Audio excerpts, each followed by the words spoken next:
Chapter 1 rational numbers class 8।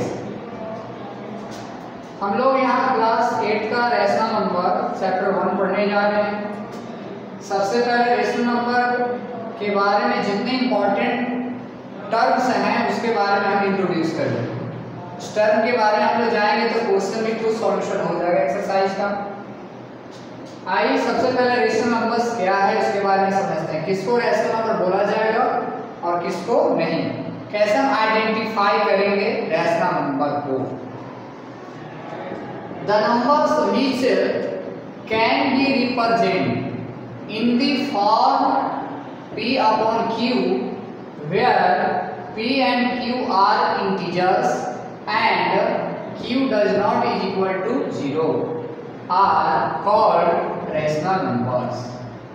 Rational number का दो ही आइडेंटिफिकेशन है। First of p upon q होना चाहिए, p बाई q के फॉर्म में होना चाहिए, और p और q क्या होना चाहिए, इंटीजर्स होना चाहिए। इंटीजर्स आप लोगों को पता है, आप प्रीवियस क्लास में पढ़े होंगे। अगर नहीं पता है तो इंटीजर्स के बारे में मैं बता रहा हूँ। इंटीजर को i और z से डिनोट किया जाता है। बताइए इंटीजर 1 है, 2 है, 3 है, 0 है, dot dot dot 0, -1, -2, -3, -4, -5 dot dot infinity.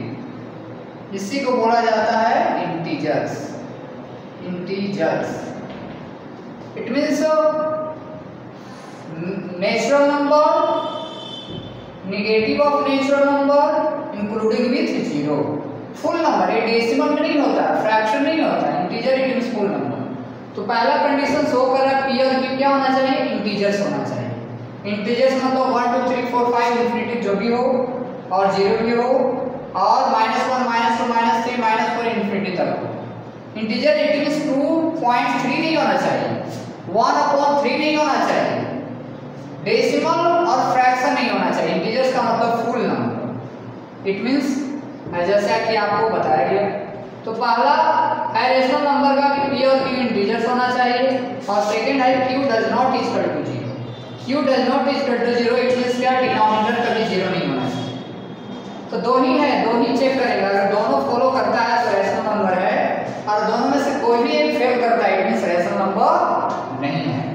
आइए एग्जांपल के द्वारा हम लोग वेरीफाई करते हैं। फर्स्ट एग्जांपल है -4/5।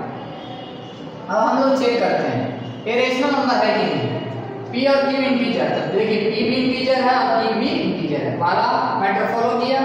सेकंड मैटर है q does not equal to 0। q 0 के इक्वल नहीं है, डिनोमिनेटर 0 के इक्वल से रैशनल नंबर है। चलिए यहाँ सेकंड क्वेश्चन है 0 रैशनल नंबर है कि नहीं। तो 0 भी रैशनल नंबर है। अब पहले बार p अपॉन q का फॉर्म नहीं है, तो कोई भी नंबर के अंडर में इट मींस डिनोमिनेटर में 1 हिडन होता है। 1 क्या होता है, हिडन होता है। आप देखिए तो 0 को मैं क्या लिख सकता हूँ, 0 को मैं लिख सकता हूँ 0/1। अब बताइए p बाई q के फॉर्म में हो गया, और q does not equal to 0। q 0 के इक्वल नहीं है, और p भी इंटीजर है, q भी इंटीजर है। देखिए p इंटीजर है, लेकिन 0 इंटीजर होता है, देखिए यहाँ, और q भी इंटीजर है। ये भी रैशनल नंबर है। 7 सिमिलरली 7 को देखिए 7/1 है, p बाई q के फॉर्म में p और q इंटीजर हो गया, q does not equal to 0। ये भी रैशनल नंबर है। रैशनल नंबर का दो ही आइडेंटिफिकेशन है, p अपॉन q, p और q इंटीजर्स, और q does not equal to 0। अगर ये दोनों मैटर फॉलो करता है इट मींस रैशनल नंबर है। अगर दोनों में से कोई एक भी फेल करता है मतलब रैशनल नंबर नहीं है। आइए क्वेश्चन नंबर 4 के बारे में हम लोग समझते हैं। देखिए 2.3 है, तो p बाई q के फॉर्म में। क्वेश्चन में जब भी कुछ क्वेश्चन रहे तो उसको आपको लास्टली सॉल्यूशन करना है, और सॉल्यूशन करके आए लास्ट सॉल्यूशन अगर p बाई q के form q does not equal to 0 और p और q इंटीजर शो करता है, तब समझिए कि रैशनल नंबर है। अगर लास्टली सॉल्यूशन करने के बाद अगर ऐसा शो नहीं करता है तो रैशनल नंबर नहीं है। जैसे 2.3 है, तो कोई बच्चा इसको ऐसे लेगा 1। अब बताइए यहीं पे कुछ नहीं करेगा, सॉल्यूशन नहीं करेगा, यहीं शो करेगा। तो p अपॉन q के तो फॉर्म में है, Q does not equal to 0 भी शो कर रहा है और P और Q इंटीजर होना चाहिए, तो डायरेक्टली P इंटीजर है 2.3 नहीं है, तो यहाँ पे कंफ्यूज होगा, इसलिए मैं बोल रहा हूँ इसको सॉल्यूशन कर देना है। तो आइए सॉल्यूशन कैसे करते हैं, P बाई Q के फॉर्म में लाना है। अगर P बाई Q के फॉर्म में नहीं आता है तो समझिए रैशनल नंबर नहीं है, अगर आ जाता है तो रैशनल नंबर में है। तो देखिए इसको हम क्या लिख सकते हैं, 23 अपॉन ए डेसिमल है तो इसके लिए 1 होता है और इसके आफ्टर कितना डिजिट है 1 डिजिट, तो 1 0 हो जाता है। अब देखिए क्लैरिफाई हो गया, P बाई Q के फॉर्म में P और Q इंटीजर्स भी हो गया, Q does not equal to 0, ये भी रैशनल नंबर हो गया। ध्यान दीजिए ये भी rational number P by Q के फॉर्म में है, Q does not equal to 0, P और Q क्या है इंटीजर्स। अब क्वेश्चन नंबर 6 पढ़ते हैं, P और Q क्या होना चाहिए, इंटीजर्स होना चाहिए। देखिए P इंटीजर्स Q इंटीजर्स नहीं है, Q does not equal to 0 तो ये फॉलो कर रहा है, P integer Q integer, Q integer कैसे होगा, √3 का वैल्यू होता है, क्या होता है √3 का वैल्यू होता है 1.732 डॉट डॉट डॉट। अब बताइए ये इंटीजर्स है डेसिमल में है नहीं है, तो कोई बच्चा इसको डायरेक्टली देखेगा तो कहेगा रैशनल नंबर नहीं है। तो मैंने कहा कि इसको सॉल्यूशन करके अगर P बाई Q के फॉर्म में रिप्रेजेंट होता है तो रैशनल नंबर है और नहीं तो नहीं। तो आपको सॉल्यूशन भी करना है, डायरेक्ट नहीं करके छोड़ देना है। तो आइए इसको सॉल्यूशन करते हैं, सोल्व करते हैं।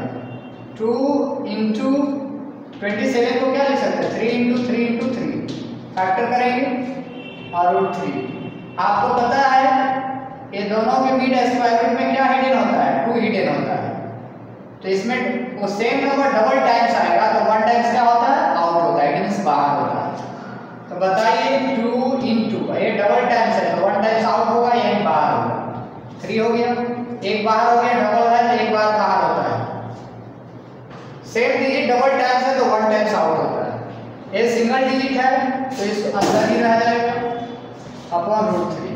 देखिए √3 क्या हो गया, कैंसिल हो गया, क्या बचा 2 3 जा 6, तो 6 को हम 6 अपॉन 1, देखिए P बाई Q के फॉर्म में रिप्रेजेंट हो गया, इट मींस ये भी क्या है रैशनल नंबर है। तो रैशनल नंबर को आपको P बाई Q के फॉर्म में कभी-कभी लाना पड़ता है, अगर नहीं आता है तो रैशनल नंबर नहीं है, अगर आ जाता है तो रैशनल नंबर है। चलिए आगे बढ़ते हैं। अब एक बहुत इंपॉर्टेंट है standard form of a rational number. Rational number का स्टैंडर्ड फॉर्म कब कहा जाएगा और कब नहीं कहा जाएगा। A rational number P by Q is said to be in standard form if Q is positive and HCF of numerator and denominator should be 1। देखिए रैशनल नंबर का स्टैंडर्ड फॉर्म क्या होता है, कोई भी रैशनल नंबर को standard form तभी कहेंगे, a rational number P by Q is said to be in a standard form, it means इसका अर्थ क्या हुआ, किसी भी रैशनल नंबर को P by Q rational number को सेड कहा जाता है in a standard form. Standard form कब कहा जाता है, इफ यदि Q इज पॉजिटिव, Q क्या हो पॉजिटिव हो, इट मींस डिनोमिनेटर पॉजिटिव है not negative, and HCF of numerator and denominator should be 1। Numerator और डिनोमिनेटर का HCF क्या होना चाहिए, 1 होना चाहिए। आइए इसको समझते हैं। तो एक क्वेश्चन लेकर हम क्लैरिफाई कर रहे हैं, दो ही मैटर है, डिनोमिनेटर नेगेटिव नहीं होना चाहिए, इट मींस Q पॉजिटिव होना चाहिए, और एक सेकंड है कि न्यूमरेटर और डिनोमिनेटर का HCF 1 ही होना चाहिए। अगर ये दोनों मैटर फॉलो करता है तो स्टैंडर्ड फॉर्म में है, नहीं फॉलो करता है तो स्टैंडर्ड फॉर्म में नहीं है। आइए क्वेश्चन को क्लैरिफाई करते हैं हम लोग। जैसे यहाँ एक क्वेश्चन गिवन है, एक क्वेश्चन है, अब देखिए Q तो नेगेटिव है और HCF of numerator and denominator is 1, तो अभी हम लोग HCF करेंगे, जो दोनों का HCF करेंगे तो 1 आएगा कि नहीं।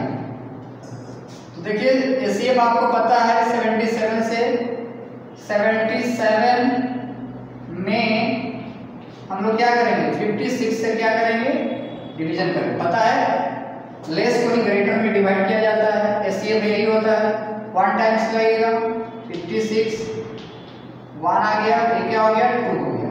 अब ये ये 21 आया तो इसमें करेंगे, 21 से किसमें करेंगे, इसको हम इरेज कर देते हैं।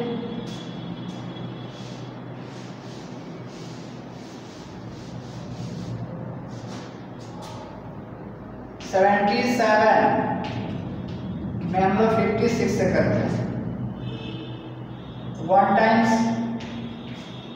1 हो गया, ये क्या हो गया 2 हो गया, और 56 लिखते हैं।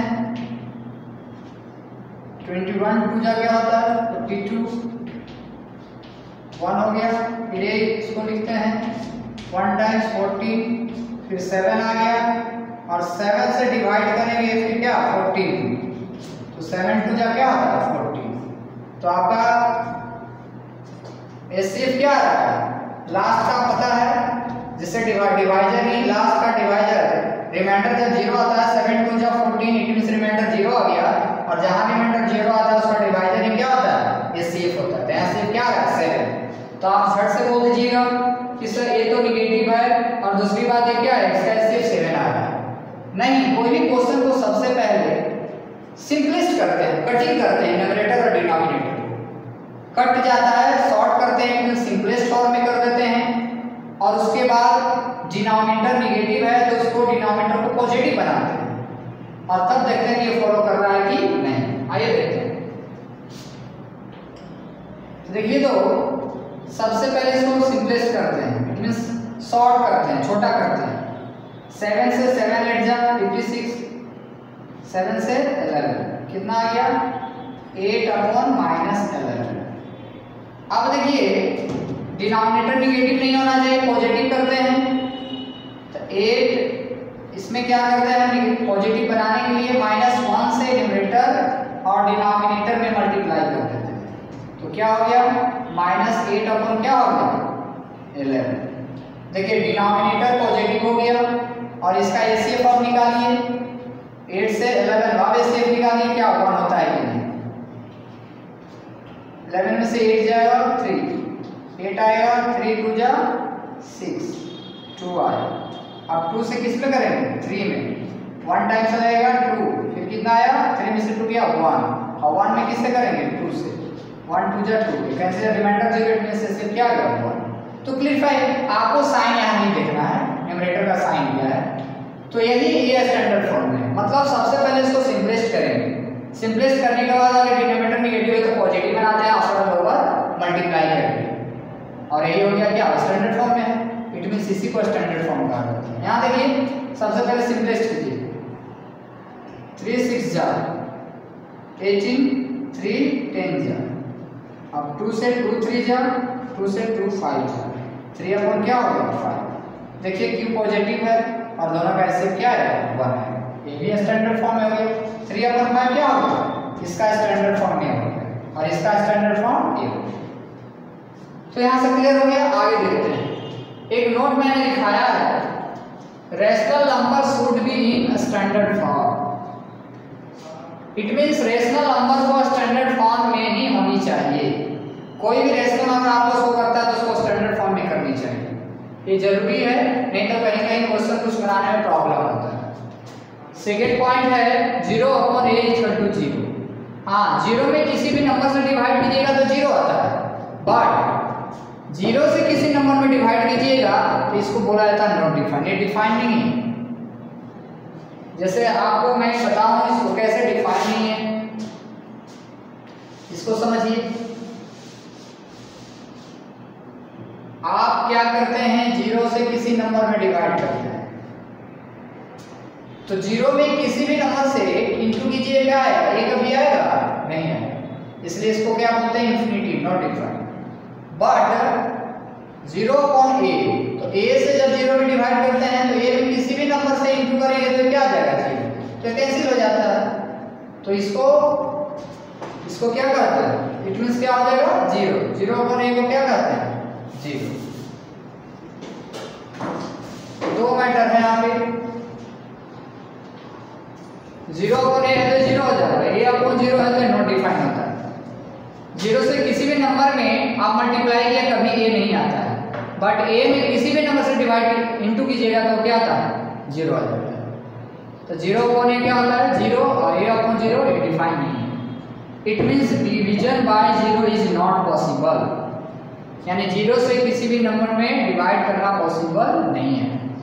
आइए पढ़ते हैं क्लोजर प्रॉपर्टी। क्लोजर प्रॉपर्टी क्या है, और एक मैटर भी यहाँ पे है important fact, addition subtraction multiplication and division excluding by 0, excluding division by 0, यानी 0 से किसी नंबर में डिवाइड नहीं करना है डिवीजन बिफोर, फिर नॉट डिफाइन हो जाएगा। यानी दो नंबर का एडिशन सब्ट्रैक्शन मल्टीप्लिकेशन और डिवीजन ऑलवेज क्या होता है, रैशनल नंबर होता है।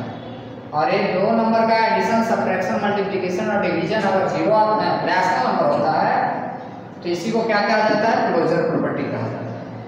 जैसे दो नंबर को ऐड किया गया फिर भी रैशनल नंबर, दो नंबर को सब्ट्रैक्शन किया गया फिर भी रैशनल नंबर, दो नंबर का मल्टीप्लिकेशन किया गया फिर भी रैशनल नंबर, दो नंबर का डिवीजन किया गया फिर भी रैशनल नंबर।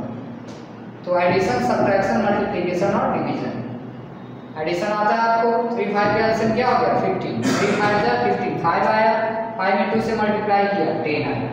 5 से डिवीजन करते हैं, 5 3 जा 15, 3 आया, 3 1 से मल्टीप्लाई करते हैं 3, अब प्लस है तो दोनों को प्लस कर दिए, 10 3 13 अपॉन 15। सब्ट्रैक्शन में ये दोनों का एलसीएम लेते हैं, 10 हो गया, अब 5 2 जा 10, 2 आया, 2 में 4 से मल्टीप्लाई 8, 10 में 10 से डिवाइड करेंगे, 1 1 में 3 से मल्टीप्लाई करेंगे 3, 8 में 3 का 5 अपॉन 10, 5 2 जा 10, 1/2 हो गई। इस तरह से मल्टीप्लिकेशन एक क्लोजर प्रॉपर्टी था। आगे आपको एडिशन सब्ट्रैक्शन मल्टीप्लिकेशन और डिवीजन पढ़ाया जाएगा, ये इंपॉर्टेंट फैक्ट है। नेक्स्ट क्लास में आगे आपको बताया जाएगा।